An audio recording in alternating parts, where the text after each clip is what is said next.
Camera settings to use and what camera settings I should use for real estate photography is a big question that I get asked a lot, really, or for anything interior wise.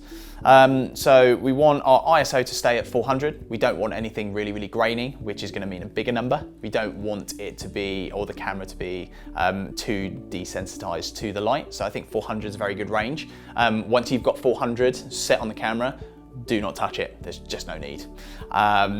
Things like aperture, which is basically the iris of the lens, or the floodgates, which allow light to hit the sensor. Keep it somewhere around the 7.1 mark.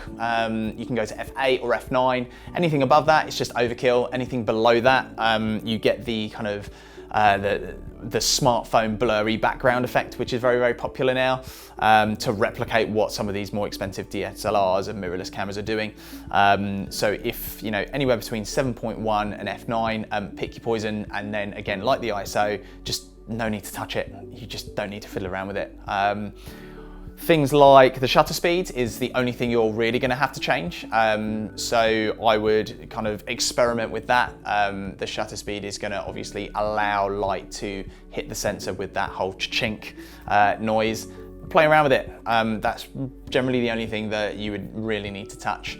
The external flash, it's good enough to keep on ETTL, which is electronically through the lens, just very, very fancy terminology. That's the automatic setting.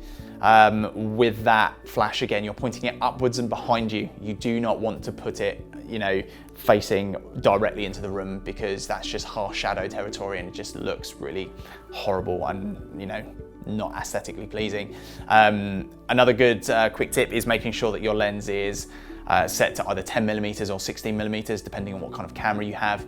Many times, a lot of photographers, they go in and they shoot and they've knocked the lens and it's, 24mm or 35mm, and then it's like, why isn't it looking as big as possible? And it's like, well, you've actually just knocked the lens and you've zoomed in. So make sure that everything is zoomed all the way out. 400 ISO, 7.1, change the shutter speed accordingly, and then the flash is just upwards and behind you, and you'll get a pretty good image, I'd say 99.9% of the time.